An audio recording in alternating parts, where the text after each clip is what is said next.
ఈరోజు అనుకోకుండా ఈ చిన్న చర్చకి ద్వారం ఓపెన్ అయింది. దాని గురించి నాకు కొంత వివరం తెలుసు కానీ పూర్తిగా తెలియదు. సో నాకు యూట్యూబ్ ద్వారా పరిచయమైన శివప్రసాద్ గారు ఈ డిస్కషన్ చేయడానికి కావాల్సిన ఒక భూమికి ఇచ్చారనమాట. సరే, వ్యక్తిగత స్వార్థం పక్కన పెడితే ఈ భూమి మీద కొందరు ప్రపంచం బాగుండాలని, మన చుట్టూ సమాజం బాగుండాలని, మనుషులు బాగుండాలని ఆలోచిస్తున్నారు. అటువంటి వాళ్ళు అరుదు. సో ఈరోజు నాతో ఈ సార్ ఉన్నారు, మిత్రుడు ఉన్నాడు, సోమ సురేష్ అతని పేరు. ఒకసారి మా యూట్యూబ్ ఫ్రెండ్స్ అందరికీ మీరు హాయ్ చెప్పండి. తర్వాత ఇతను కొన్ని సంవత్సరాలుగా ఒక విషయం గురించి అన్వేషిస్తున్నాడు.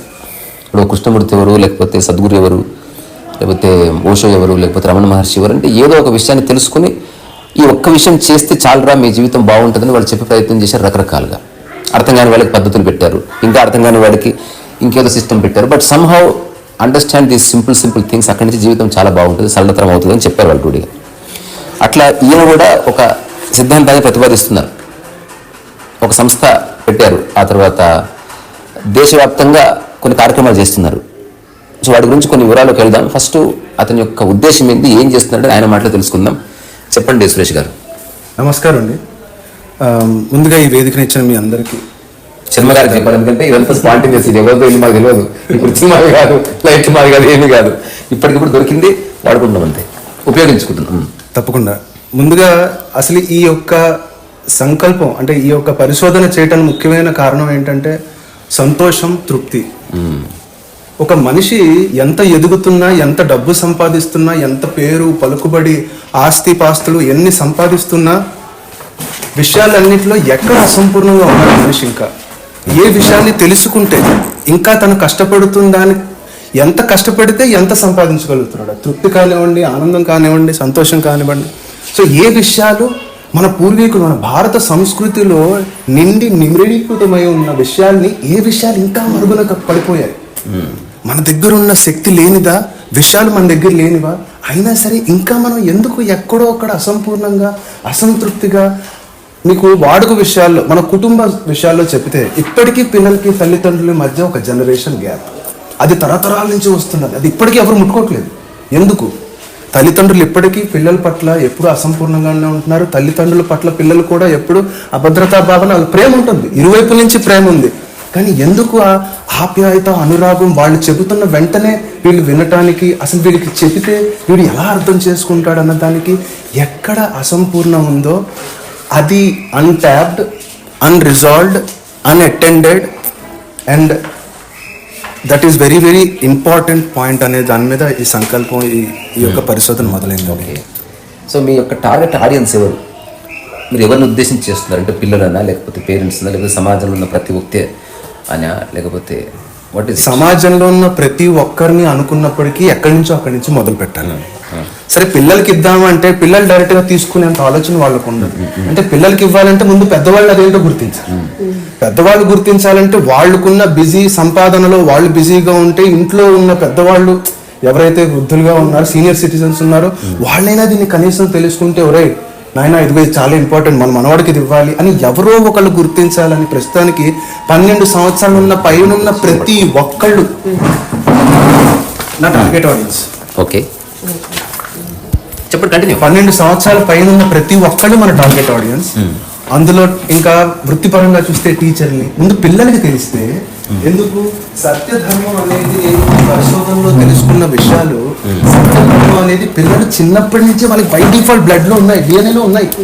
మనమే బయట ఉన్న విషయాలు వాళ్ళు సరిగ్గా తెలుసుకోలేక కొంత, అంటే ప్యూరెస్ట్ వాటర్లో ఇందాక ఆయన చెప్పినట్టుగా ప్యూర్ వాటర్లో మనం కాస్త ఉప్పు వేసాం, కాస్త పసుపు వేసాం, కాస్త అదేసాం ఇదేసాం, అది ఒకలా అయింది.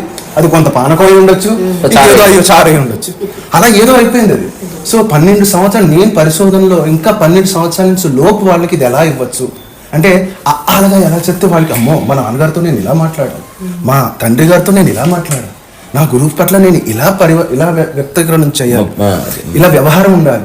ఇవన్నీ 12 సంవత్సరాలు వచ్చే దగ్గరికల్లా వాళ్ళకి విషయాలన్నీ అవగతం అయిపోయి కాస్త పక్కదారి పట్టే very very sensitive area is 12 years age. అక్కడ పట్టుకుంటే పిల్లలకి ముందు పిల్లల పట్ల ఈరోజు దగ్గరగా ఒక 15 స్కూళ్ళ వరకు నేను ఇవ్వడం జరిగింది. అందులో తల్లిదండ్రులు వాళ్ళు తెలుసుకున్న, అంటే పిల్లలకి తెలిసిన తర్వాత ఆ పిల్లలు ఈ తల్లిదండ్రులతో, ఇంట్లో అమ్మమ్మ తాతయ్యలతో, నానమ్మ తాతయ్యలతో ఉన్న బంధువులతో వాళ్ళ యొక్క అంటే వ్యవహారం ఎలా ఉందో తెలుసుకున్న తర్వాత వాళ్ళు చాలా గర్వంగా ఫీల్ అయ్యారు. ఓకే, అంటే సమ్ చేంజ్ వచ్చింది అయితే. ఓకే, ఇప్పుడు మీరు అంటున్నది ఇది వీళ్ళ డాక్యుమెంటేషన్లో ఇది ఒక పేజ్. అందులో ఏముంది అంటే లోక్ విద్య, సత్యం, ధర్మం, ఈ వెలుగు తీసిన ప్రాథమిక విద్య కేవలం 42 గంటల్లో అన్నారు. ఈ 42 గంటల ఫ్రేమ్వర్క్ ఏంటి అసలు? ఆ 42 గంటలు ఏం చెప్తారు? 42 గంటల్లో 4 అధ్యాయాలు ఉంటాయండి. చెప్పండి. చెప్తున్నాను, కానీ క్లుప్తంగా చెప్పండి. అదే సింపుల్గా. మళ్ళీ ఒకసారి ఎలాబొరేట్గా ఒక్కొక్క దాని గురించి మాట్లాడుతుంది. తప్పకుండా. మంచి విషయాన్ని. 42 గంటల్లో 4 అధ్యాయాలు ఉంటాయి. అసలు సత్యం అంటే ఏంటి, ధర్మం అంటే ఏంటి? ఆ సత్యము ధర్మం అనేది పూర్తిగా సంపూర్ణంగా తెలియకపోతే అసంపూర్ణ జీవితం అంటే ఎలా ఉంటుంది? సత్యం అనేది మనకు తెలుసు కొంత, ఇది సత్యము, ధర్మం అంటే ఇది అని కొంత అవగాహన ఉంది. ఆ కొంత అవగాహన ఉండడం వల్ల కొంత ప్రభావం ఉంటుంది, అసంపూర్ణంగా ఉండటం వల్ల. అది పూర్తిగా తెలుసుకుంటే దాని యొక్క పట్టు వేరు. సో 3 అధ్యాయాలు అయిన తర్వాత ఈ 3 తెలుసుకొని తన జీవితంలోకి కేవలం సమాచార రూపంలో బుర్రలో జ్ఞానంగా సత్యం అంటే ఏం చెప్పారంటే దాదాపు ఒక ఎస్ఏ కింద రాయడం కాకుండా దాని జీవితంలోకి రూపాంతరం చెంది అంటే దింపాలి కిందకి. సత్యం అంటే పెద్దవాళ్ళు వస్తే దండం పెట్టడం సత్యం అంట అని అన్నాం అనుకోండి. ఉదాహరణగా పెద్దవాళ్ళు వస్తే వచ్చావా అని అనడం వేరు, అయ్యారండి సార్ లోపడండి సార్ నమస్తే అని రూపాంతరం. ఇది ఎందుకు చేయాలి నేను ఇలా ఎవరు చూపించాలని ఆగిపోవచ్చు. సో అక్కడ లోపల తనకు తెలుస్తుంది. ఇలా 4 అధ్యాయాలుగా వెళ్తుందండి. ఓకే, సో మొదట అసలు మీ లక్ష్యం ఏమిటి అసలు? సరే, ఇప్పుడు మీకున్న లిమిటెడ్ టైంలో, మీ జీవితకాలం 1,00,000 సంవత్సరాలు ఉండదు కదా, ఎవరిది ఉండదు. సో మనకున్న లిమిటెడ్ టైంలో మీరు మేనిఫెస్ట్ చేయగల అత్యున్నతమైన మీ లక్ష్యం ఏమిటి? దాని పరిధి ఏమిటి అసలు? అంటే ఎంతమంది జీవితాలు టచ్ చేస్తారు అని మీరు అనుకుంటున్నారు? దానికి ఏమన్నా ఆ లక్ష్యంతో, ఎందుకంటే నా చుట్టూ ఉన్న వాళ్ళు బాగుంటే చాలు అనుకోగానే అది వేరే కార్యాచరణ. అట్లా కాకుండా నా దేశం బాగుండాలి అనుకున్నారా, పరిధి పెరిగింది, ప్రపంచం అన్నారా, ఇప్పుడు వెళ్ళిపోవాలి ఇక్కడి నుంచి మీరు అంటే సరిపోయే సమయం ఏమిటి సార్? అంటే ఇప్పుడు ఆల్రెడీ జరిగిన ఉదాహరణలోంచి మనం తీసుకుంటే పేటిఎం, ఫోన్పే ఏం లేవండి ఒకప్పుడు. అంటే దాని విలువ ఏంటో తెలిస్తే ఎవరైనా సరే ఇట్టే తీసుకుంటారు, మనం కష్టపడక్కర్లేదు. అలాంటిదే ఇది కూడా. ఇది ప్రపంచం మొత్తం, అంటే ఇది ప్రతి ఒక్కరి హక్కు. నేను ఇచ్చే హక్కు నేనెవరండి? ఆనందంగా ఉండడం ప్రతి ఒక్కరి హక్కు, తృప్తిగా ఉండడం ప్రతి ఒక్కరి హక్కు, డబ్బులు దాచుకోవడం ప్రతి ఒక్కరి హక్కు, డబ్బులు సంపాదించడం హక్కు. ఎలాగైతే అవసరంగా వెళ్ళిందో దాన్ని ఎలాగైతే ఉపయోగించుకుంటే వెంటనే దాన్ని అడాప్ట్ చేసుకున్నారో, దీని యొక్క విలువ ఎవరికి తెలిస్తే, నేను కాదు వాళ్ళే దీని ప్రపంచానికి ఎలా ఇవ్వాలో, దీన్ని తెలుసుకున్న వాళ్ళు దాన్ని ఎలాగ గుంజుకోవాలో తెలిసిపోతుంది అన్నది ఆలోచన అండి. బాగుంది. ఇప్పుడు మీరు ఒక 42 గంటల లోక విద్య అని ఒక ప్రామాణీకరించారు విషయాన్ని. దీనికి అథారిటీ ఎవరు? అంటే జస్ట్ మీ యొక్క స్వయం స్ఫురణ, లేకపోతే మీ అనుభవమా? ఇప్పుడు ఇది కరెక్టే అని రుజువు చేసేవాళ్ళు ఎవరు? నేను ఈ 42 గంటలు అనే ఒక సమయాన్ని తీసుకోవటానికి నేను ఒక 2,000 మందిని పరిశోధన చేయడం మొదలుపెట్టాను. అంటే ఒక్కొక్క 7గురిని, 10 మందిని, 15 మందిని, ఒక్కొక్కళ్ళు ఒక్కొక్క టైంలో వాళ్ళ జీవితంలో ఎంత సమయంలో ఈ విత్తనం వాళ్ళ మనసులో మొలకెత్తింది అనేది నాకు అర్థమైంది. ఒకరికి 7 గంటలు పెట్టింది, ఒకరికి 36 గంటలు పెట్టింది, ఒకరికి 57 గంటలు పెట్టింది, ఒకరికి 16 గంటలే పెట్టింది. కానీ యావరేజ్ తీసుకుని నేను ప్యాటర్న్ తీస్తే 36 అవర్స్ యాక్చువల్లీ. ప్రకారం అదేంటో ఇంకా మనం లోపలికి వెళ్ళలేదు, తర్వాత ఎప్పుడన్నా వెళ్దాం. It's overview. ఆ 42 గంటలు వాళ్ళ మీతోనే ఉండాలి. 42 గంటలు అది చెప్తున్నా నాతోనే ఉంటారు. అంటే 2 గంటలు చెప్పును అనుకున్నాం అనుకోండి రోజుకి. ఓకే, వారానికి 4 రోజులు అనుకున్నాం, వారానికి 4 రోజులు అనుకున్నాం అనుకోండి, లేదా నెలకి 4 గంటలు అనుకున్నాం. సో నిర్మిత సమయంలో మనం కేటాయించుకున్న సమయంలో ఈ 42 గంటలు నాకు ఇవ్వండి. మీరు ఒక జీవితం 42 గంటలు నాకు ఇవ్వండి. సంవత్సరం పట్టవచ్చు, లేకపోతే వారంలోనే అయిపోవచ్చు. అది వాళ్ళు ఇచ్చే సమయాన్ని బట్టి. మరి వాళ్ళు ఎక్కడ కలుసుకుంటారు? ఆన్లైన్. ఇంత ముందు అయితే నేను వెళ్ళి ఒక గ్రామంలోకి వెళ్తే గ్రామంలో ప్రధాని అడిగి ఒక 7 కుటుంబాల నుంచి 7 ఇమ్మని అడిగానంటే that is was my sampling. మీ గ్రామంలో ఉన్న వాళ్ళు కూడా ఎలాంటి వాళ్ళు ఇస్తారంటే, అరే వీడు వస్తే నేను ఇటు నుంచి వస్తే ఇటు నుంచి వెళ్ళిపోతాను వాళ్ళు ఇవ్వండి 7గురిని. అందులో ఏ ఒక్కడు మీకు ఇటు నుంచి రిటర్న్ వస్తే నేను అటు నుంచి వస్తాను అని మీకు డాక్యుమెంటేషన్ ఉందా? ఉంది. అచ్చా, అంటే ఎట్లా, ఏ రూపంలో ఉంది? వీడియో రూపంలో ఉందా? వీడియో రూపంలో ఉంది, ఆడియో రూపంలో ఉంది, రికార్డింగ్స్ ఉన్నాయి ముందు. అవి యూట్యూబ్లోనే ఉన్నాయి. అది ఎక్కడున్నాయి? దీనికంటే లోక్ విద్య అని యూట్యూబ్ లో కొడితే మీకు యూట్యూబ్ ఛానల్ చూస్తాను, నేను తర్వాత చూస్తాను. ఓకే, ఇప్పుడు ఇది చేయడానికి ఏమన్నా ఆటంకాలు ఉన్నాయా మీకు? అంటే మీకు ఇన్వెస్ట్మెంట్ ఏం అక్కర్లేదు, ఎందుకంటే మీరు సంస్థ పెట్టట్లేదు కదా. ఇది ఆల్రెడీ సంస్థ. నా ఉద్దేశం ఫిజికల్ ఫామ్ లో ఇప్పుడు ప్రపంచం ఇంటర్నెట్ వచ్చిన తర్వాత యూట్యూబ్ కూడా ఒక సంస్థనే. వర్చువల్ గా ఆఫీస్ పెట్టాలంటే అంటే అడ్మినిస్ట్రేషన్ కూడా ఒక అడ్రస్ ఉండాలి, అంటే ఒక చిరునామా ఉండాలి. ఇది ఎవరు దీన్ని చూస్తున్నారు అంటే ఒక అడ్రస్ ఉంది. కానీ దీనికంటూ ఒక పెద్ద బిల్డింగ్ పెట్టి క్లాస్ రూమ్లు పెట్టి అలా ప్రస్తుతానికి చెయ్యక్కర్లేదు. వర్చువల్ గానే ఆన్లైన్ లో జూమ్ లో నింపిస్తాము, జూమ్ లోకి రావచ్చు. ఎవరైనా ఎక్కువ డబ్బు తీసుకుంటే రెస్పెక్ట్ ఇస్తారు, ఏ డబ్బు తీసుకునేది అనుకో జాయిన్ అవుతారు. అంటే చూద్దాం కానీ అట్లీస్ట్ ఆ డబ్బు అనేది ఒక ఇంపార్టెంట్ రోల్ ప్లే చేస్తుంది, అవునన్నా కాదన్నా. ఇప్పుడు దానికి సర్టిఫికేషన్ ఏమైనా ఉంటుందా, మీరు డబ్బు తీసుకుంటే ఎంత తీసుకుంటారు? అట్లీస్ట్ ఎవరన్నా జాయిన్ అవ్వాలనుకుంటే వాళ్ళ విచక్షణ నేను ఎవరిని ప్రమోట్ చేయట్లేదు, ఎవరు గుర్ర వాడుకుంది అక్కడి నుంచి వాళ్ళు నిర్ణయం తీసుకుంటారు, అది నాకు తెలుసు. సో మీరు చెప్పండి. ఈ విద్య అసలు చెప్పాలంటే ప్రతి ఒక్కరి హక్కు. విద్య అనేది అమ్ముకునే స్థితిలో మేము లేము. కానీ వ్యవహారికంగా ఒక సంస్థ, అందులో పనిచేసే వాళ్ళ జీవితాలు కొంత ఆధారపడి ఉంటాయి, అది ప్రతి ఒక్కరికి తెలిసిందే. దానికోసం అంటూ నామమాలికంగా అంటే మన ప్రపంచంలో ఇలాంటి ఒక విలువైన దానికి ఇదే పెట్టినది అని అంటే అసలు ఏది కాదు ఇది అని అనేంతలా ఉన్నాయి అంకెలు. సో మిమ్మల్ని కాంటాక్ట్ చేయాలంటే ఎట్లా? నన్ను కాంటాక్ట్ చేయాలి అంటే ముందు మీరు www.missionsadha MISSIONSADHA.org లోకి వెళ్ళి మిమ్మల్ని మీరు పరిచయం చేసుకోండి. ఆ పరిచయం చేసుకున్న తర్వాత మేమే మీకు కాంటాక్ట్ చేస్తాం. ఓకే. సో నేను డిస్క్రిప్షన్లో కూడా www.missionsadha.in.org మిషన్ సదా ఒకటే వర్డ్, సింగిల్ వర్డ్. అవునా, వెబ్సైట్ తప్ప సింగిల్ వర్డ్ ఉంటుంది. తర్వాత ఈ సదాచారం అని ఎట్లా వచ్చిందనేది ఒక చిన్న సత్య ధర్మ centre for happiness and reset. దీంట్లో సత్యాలో SA, ధర్మంలో DHA, సెంటర్లో C, హ్యాపీనెస్లో HA, అండ్లో A, ఆర్లో తీసుకొని సదాచారం. సో నాకు చిన్న ప్రశ్న అడిగా దీనికంటే ముందు, సదాచారం అంటే దాకు పొల్లు ఉండదు కదా, మరి తెలిసి పెట్టారా తెలియక పెట్టారంటే ఒకటి చెప్పారు, అది చెప్పండి. సదా అంటే నార్మల్గా తెలుగులో మనకి ఎల్లప్పుడూ ఉండేది, అది ఎల్లప్పుడూ ఉండేది. నేను ఒత్తు ధా అని ఎందుకు ఇచ్చానంటే సత్య ధర్మానికి సంబంధించిన ఒక అబ్రివేషన్. అప్పుడు దాకి దీర్ఘం ఉండదు కదా, దేనికి దాకి సదా అంటే సా అంటే సత్యము, ధా అంటే ధర్మం అయినప్పుడు దీర్ఘం ఉండదు కదా అని ఊరికే ప్రశ్న. ఇది అలాగే సదాచార్ అని, ఇప్పుడు ఎల్లప్పుడూ సత్య ధర్మాన్ని పాటించేవాడు సదాచార్. ఇప్పుడు చివరిగా కొన్ని తాత్వికమైన ప్రశ్న అనుకోండి. ఇప్పుడు ధర్మం అంటే ధర్మం అంటే నేను చెప్పాలంటే 7 పాదాల గురించి చెప్పాలి. చెప్పండి, 1 నిమిషం తీసుకోండి పర్వాలేదు. మొట్టమొదటి అడుగులో ధర్మం అంటే ధర్మం యొక్క సంకల్పం. అసలు ధర్మం గురించి మాట్లాడాలంటే అసలు ధర్మానికి ఉన్న సంకల్పం తెలుసుకోవాలి. ఆ మొదటో పాదంలో ధర్మ సంకల్పం ఏమిటి అయ్యా అంటే నేను ఇచ్చిన మాటని నిలబెట్టుకోవటానికి నేను చేసే కర్తవ్యం, ఇది ధర్మ సంకల్పం. పోనీ ఎవరికి ఏ మాట ఇవ్వకపోతే, ఎవరికి ఎందుకు నేను ఏ మాట ఇవ్వలేదు, అదే ఇవ్వలేదనా ఇవ్వలేదనా ఇవ్వలేరు, నేను ఎవరికి ఇవ్వలేదు మాట, అప్పుడు నా ధర్మం. ఎవరికి మాట ఇవ్వలేదు కదా, ఎందుకు ఇవ్వలేదని చెప్పి ఆలోచించి ఇవ్వలేదు కదా, లేదు అలా కదండి. మీరు ఒకటి చర్య చేసినా చేయకపోయినా దాని వెనకాల ఒక అంతరార్థం ఉంటుంది. అసలు ఎవరు లేరు అనుకోండి, అడవిలో ఉందని అనుకోండి, అప్పుడు ధర్మం ఏంటి? అంటే మీకంటూ మీరు ఒక మాట ఇచ్చుకుంటారు. అప్పుడు నాకు ఆకలి వేస్తుంది, నేను అన్నం పెడతాను, బాత్రూమ్ వస్తుంది, బాత్రూమ్కి వెళ్తాను, అప్పుడు కూడా మీ ధర్మాన్ని మీరు చెయ్యాలి కదా. సత్యం అంటే సత్యం అంటే మళ్ళీ మీరు అడిగింది కూడా నేను 7 పాదాల్లో 1 పాదం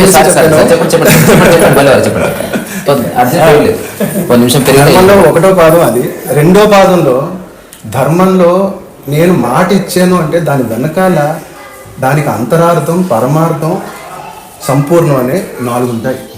వాటికి అంటే శబ్దార్థం, అంతరార్థం, పరమార్థం, సంపూర్ణం. వీటికి అనుగుణంగా శబ్దాన్ని మాట్లాడాలంటే నాకు కళతో సంబంధం ఉంటుంది. సో కళ అనేది ఒక ధర్మం. అంతరార్థానికి సంబంధించి గుణం ఉంటుంది, అంటే గుణం ఒక ధర్మం. అలాగే సంపూర్ణానికి సంబంధించి పరమార్థానికి సంబంధించింది ఐకమత్యం, ఏకత్వం, అది ఒక ధర్మం. అలాగే సంపూర్ణంగా వీటన్నిటిని ముడిపడి చేసేది క్రమశిక్షణ అనేది ఒక ధర్మం. అంటే ఇవన్నీ ధర్మంలో డిఫరెంట్ భాగాలు అనమాట. అవన్నీ కలిపితే నాకు సంపూర్ణమైన ధర్మం వస్తుంది అనమాట. అంటే కిరీటం పెట్టాను ఫస్ట్ పాదం, 2వ పాదం ముక్కు, చెవులు, 4 ఇవన్నీ పెట్టాను. ఇప్పుడు 3వ పాదం. 3వ పాదంలో ధర్మం అంటే ధర్మాత్మ యొక్క మూలాలు. అసలు ఒక ఆత్మ ధర్మాత్మ అని ఎలా అంటాం? దానం చేస్తే ధర్మాత్ముడు అవుతాడా? అన్నం పెడితే ధర్మాత్ముడా? ఏం చేస్తే ధర్మాత్ముడు అవుతాడు? మనసులో ఏ గుణాలు, ఏ మూలాలు ఉండాలి అనే దాంట్లో 5 ముఖ్యమైన మూలాలు చెప్పారు ధర్మాత్మకి కావాల్సినవి. అందులో ముఖ్యమైనది జ్ఞానం ఉండాలట ధర్మాత్మకి, లేకపోతే అతను ధర్మాత్మ కాలేడు. ఆ జ్ఞానం ఉంటే సరిపోదు. ఆ జ్ఞానం నుంచి ఎలాగైతే పాలన్నీ పెరుగుతాయి కదా, పాలలో కొంచెం పెరిగేస్తే అన్ని పాలు అవుతాయి, కొన్ని పాలు తగ్గిపోతాయా? లేదు కదా. అలాగే జ్ఞానం అంతా ప్రేమ కింద మారాలి, అప్పుడే ప్రేమ. ఈ జ్ఞానం, ప్రేమ, న్యాయం అంకిత భావం, ధైర్యం, ఈ 5 కలగలిపిన మూలాలుండే అతను ధర్మాత్మ. అది కూడా జ్ఞానం ఎక్కడి నుంచో తెచ్చుకొని, ప్రేమ ఎక్కడి నుంచో చూపిస్తా అంటే కపట బుద్ధితో చేసేది, న్యాయంగా నాకు ఇందులో ఏదో వస్తుంది కదా, ఇక్కడ న్యాయం ఉంది కదా, అలా కాదు. జ్ఞానంలోంచి ప్రేమ రావాలి, ప్రేమలోంచి న్యాయం రావాలి, న్యాయంలోంచి అంకిత భావం, ఈ అంకిత భావంలోంచి ధైర్యం. ఈ 5 ఉన్నప్పుడు అతను 3వ పాదంలో ధర్మాత్మ. అంటే మనసు ఇప్పుడు వచ్చిందన్నమాట. కిరీటం పెట్టాం, తల పెట్టాం, మనసు పెట్టాం, ఇప్పుడు ఉదరాన్ని ఇస్తాం. ఈ ఉదరంలో ఉండేది భూత భవిష్యవర్తమానం. ఇక్కడ శ్రవణం వాచకం అనేది ఇక్కడి నుంచి, నాభి నుంచి ఉంటాయి. సో నేను ఏం మాట్లాడుతున్నా, ఏ శబ్దం చేస్తున్నా ఈ ఉదరం నుంచి, నాభి నుంచి వస్తుంది. సో ఈ 4 కలిసి ధర్మాత్మకి ఉండే 4 పాదాలు. ఇవి ధర్మానికి ముఖ్యమైనవి. ఇవి తెలుసుకోకపోతే ఆ మనిషి ధర్మం గురించి మాట్లాడలేడు, ధర్మంగా వ్యవహరించలేడు. అలా తెలియకపోవటం వలన అసంపూర్ణమైన జీవితంలో ఎలా ప్రభావం పడుతుందో తెలుసు. ఇవి ఇలా వెళ్ళిపోతున్నాం మనం. అంటే ఇవన్నీ ఆచరణలో పెట్టుకోవటానికి అలా ఉంది సత్యం. ధర్మంలో ముందు మాట కన్నాను కదా, ఆ మాట ఇచ్చేదే సత్యం. నేను నా మాటను గౌరవించకపోతే నన్ను ఎవరూ గౌరవించరు. తల పెట్టింది ఇప్పుడు సత్యం వాక్ నుంచి మొదలైపోతుంది. అందుకే సత్యం యొక్క పుట్టుకే సత్య వాక్ పరిపాలన నుంచి వచ్చింది. శ్రీ మహారాజా సత్యహరిశ్చంద్ర గారి జీవిత చరిత్రలో సత్యయుగంలో మాటకు ఉన్నంత ఇంకోటి లేదు. ఎందుకంటే సత్యయుగంలో అసలు ధర్మమే తెలియదు ఎవరికి. నువ్వు చెప్తే నాన్న చెప్పారంటే వెళ్ళి అమ్మని చంపామంటే వెళ్ళి చంపేస్తాడంటే ఇంకోటి లేదు. మాటకున్నంత విలువ అది. సో ఆ మాట ఎక్కడి నుంచి రావాలట? తుడుక్కన నోట్లోంచి నాకు నోటుకు ఏదొస్తుంది మాట్లాడకూడదు. సత్యం అంటే మాట్లాడితే శబ్దం వస్తే ఆ శబ్దంకి మూలం నా అంతరార్థం. నేను మనసులో ఏం పెట్టుకొని మాట్లాడుతున్నాను. మాటలో కూడా ఎదుటి వాళ్ళ మనసుకి చెవుల వరకు కాదు, వాళ్ళ మనసు వరకు వెళ్ళి కూర్చుంటుంది. అది శబ్దానికి ఉన్న విలువ, అదే సత్యం. అలాంటి శబ్దం ఎక్కడి నుంచి రావాలట? శబ్ద బ్రహ్మ వేదం తెలిసిన వాడు ఒక్కడే మాట్లాడగలట. అది ఎక్కడో నేను చెప్పింది కాదు, సాక్షాత్ శ్రీమద్ రామాయణంలో ఉన్నది. శబ్ద బ్రహ్మ వేదం తెలిసిన వాళ్ళు ఎవరైనా ఉన్నారంటే సాక్షాత్ హనుమంతుడు వారు. ఆయనకి శబ్ద బ్రహ్మ వేదం అంటే అవిస్తారము, అసందిగ్ధము, అవిలంబము, అవ్యధము, ఈ 4 కలగలిపి మాట్లాడిన మాటలో శబ్ద బ్రహ్మ వేదం ఉన్నంత శక్తి ఉంటుంది. 4 ఏంటి అసలు తెలుగులో ఈజీగా అర్థమయ్యేటట్టు? అవిస్తారము, నో స్టోరీస్. అసందిగ్ధము, నో అంబిగ్యూటీ. అవిలంబము, నో డిలే, జాబ్ చేయొద్దు, వెంటనే చెప్పండి. అవ్యధము, డోంట్ హర్ట్. ఈ 4 కలిపి మాట్లాడిన వాడి నాలిక మీద అమ్మవారి ఇలా శబ్ద బ్రహ్మ వేదస్తుడు అని రాసి ఉంటుంది. ఇది నేను చెప్పింది కాదు. సో ఈ 4 తెలిసిపోవటం వల్లే కదా ఒక మనిషి అలా మాట్లాడగలుగుతాడు. కొంతమంది స్వతహాగా శక్తి వచ్చేస్తుంది, వాళ్ళకి తెలియకుండానే. అలా రానప్పుడు కొంతమంది తెలుసుకోవాలి కదా. అందువల్ల ఇలా చెప్పటం వల్ల చిన్నపిల్లలు పెద్దవాళ్ళతో, భార్య భర్తతో, మనవాళ్ళు మనవరాళ్ళతో, కుటుంబంలో సభ్యులు అంటే ఫ్రెండ్స్, కొలీగ్స్, కంపెనీల్లో కూడా ఎంప్లాయీస్ ఈ శబ్ద బ్రహ్మవేదం నుంచి మాట్లాడకుండా నోట్కి వచ్చిందల్లా మాట్లాడుతుంటే ఆ ప్రాజెక్ట్ వర్క్ అవుతుంది ఏంటంటే అసలు. మాస్టర్ చెప్తున్నది పిల్లలు ఎలా అర్థం చేసుకోవాలి, పిల్లలు చెప్పేది మాస్టర్స్ ఎలా అర్థం చేసుకోవాలి. సో ఇవి ఆ టెక్నిక్ తెలియపోతారు. మా గురువు గారు శబ్ద బ్రహ్మ వేదం, ఎందుకంటే గురువు గారిని ఇమిటేట్ చేస్తానండి నేను, డౌటే లేదు అందులో. నాకు మీరు 99% కరెక్ట్ చేసినా మీరు ఏ 1% తెలియక చేస్తారో స్టూడెంట్ అదే పట్టుకుంటాడు. అప్పుడు ఈ మాస్టర్ వే చేస్తాడు. అలా ఎన్ని బ్లైండ్ స్పాట్లు ఉంటే ఆ టీచర్ అంత కింద, ఆ టీచర్లో ఏ బ్యూటిఫుల్ థింగ్ ఉంటే ఆ టీచర్ అంత పైన. కానీ ఇది వాడికి స్వతహాగా నచ్చిన వరకే ఆలోచించుకుంటాడు. కానీ అరే ఇది వేదము, ఇది శక్తి, ఇది నా గురువుకి తెలుసు, నా గురువు అందులోంచే మాట్లాడతాడు, నా గురువు అందులోంచే నాకు జ్ఞానం ఇస్తారని తెలిసినప్పుడు ఆ శిష్యుడు జీవితాంతం ఆ గురువుని భగవంతుడిలా చూసుకుంటాడు. ఎందుకంటే అలాంటి గురువు దొరకటమే అదృష్టం మహాదేవ్. సత్యానికి ధర్మం. జీవిత పరమార్థం అంటే అది ఉందా అసలు? జీవిత పరమార్థం నాకు తెలిసి తృప్తి.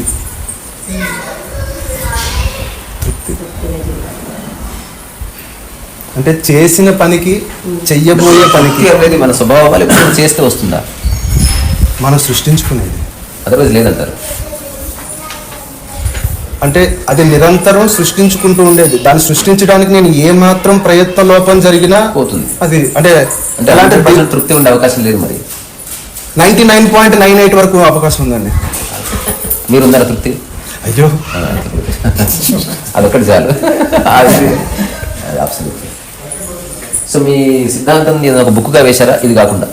అంటే someone wants to understand, for example ప్రధానికి స్కూల్కు రావడము లేకపోతే జూమ్లో జాయిన్ అవ్వకపోవడం ఉండొచ్చు. అట్లీస్ట్ మీరు ఏం చెప్తున్నారు మాకు ఒక అవగాహన వస్తే అది ఓవర్ తెలుసుకుని వీడియోస్ కాకుండా is there any documentation Not as a PDF? అలా కాకుండా ఒక పుస్తక రూపంలో ఇంకా నేను చేయలేదు. అంటే చేయాలనుకుంటున్నారు, చేస్తే బాగుంటుంది నా యొక్క ఉద్దేశం. తప్పకుండా అది మహాదేవ్ ఎవరికి ఆదేశం ఇస్తారు, నాకు ఇంతవరకే ఇచ్చారు. ఓకే, అలాగే నాకుందా ఇది ఒక రిలే రేస్ లాంటిది. పరిగెత్తాలి ఒలింపిక్ జ్యోతి ఇంకొకరికి ఇవ్వాలి, మరి సెట్ అవ్వాలంతే. అఖండ జ్యోతి ఎవరి వల్ల ఉందో కానీ వీళ్ళందరూ తోడ్పడినట్టు అంతే. కలిస్తే జ్యోతి. ఇప్పుడు ఎంతమంది ఈ కోర్స్ ద్వారా బెనిఫిట్ అయ్యారు? 2020 మంది అండి కుటుంబాలు. ఇంకా నాట్ అవుట్. ఆఫ్ కోర్స్ మీరు అవుట్ అయ్యే వరకు అది నడుస్తుంటారు అంతే కదా. మీ తర్వాత తదనంతరం కూడా కొనసాగించేది ఉందా, లేకపోతే మీకు పారంపర్యాన్ని క్రియేట్ చేస్తున్నారా? నా తర్వాత చెప్పగలిగింది వీళ్ళే అని, లేకపోతే మీతో ఎండ్ అయిపోతుంది? అంటే నేను క్రియేట్ చేసే అర్హత నాకు లేదండి. పోనీ అలాంటిది ఏమైనా జరిగే అవకాశం ఇస్తున్నారా అంటున్నా? అది కూడా నా చేతుల్లో లేదు. విద్య అన్నారు కదా, నన్నే పక్కకు జరగమనే వాళ్ళు వస్తారని మాత్రం నాకు ఖచ్చితంగా తెలుసు. అంటే నువ్వు చాలు పక్కకు జరగదు, నేను తీసుకెళ్తాను బండి అని. అప్పుడు మీరు జరుగుతారు కదా. అప్పుడు నేను జరగ అంటే చెప్పాను కదా ఒలింపిక్ జాతి నేను నాది అనడానికి లేదు, ఇచ్చేయాలి పక్కకి వెళ్ళాలంటే. బాగుంది. సరే, ఒక ఓల్డ్ అయితే వచ్చింది. ఏదేమైనా ఇప్పుడు ఇది ఆధ్యాత్మికత కిందకి వస్తుందా, లేకపోతే క్యారెక్టర్ బిల్డింగ్ కిందకి వస్తుందా? ఇది వాటికన్నా ఇంకా మూలాలకండి. ఏమిటది?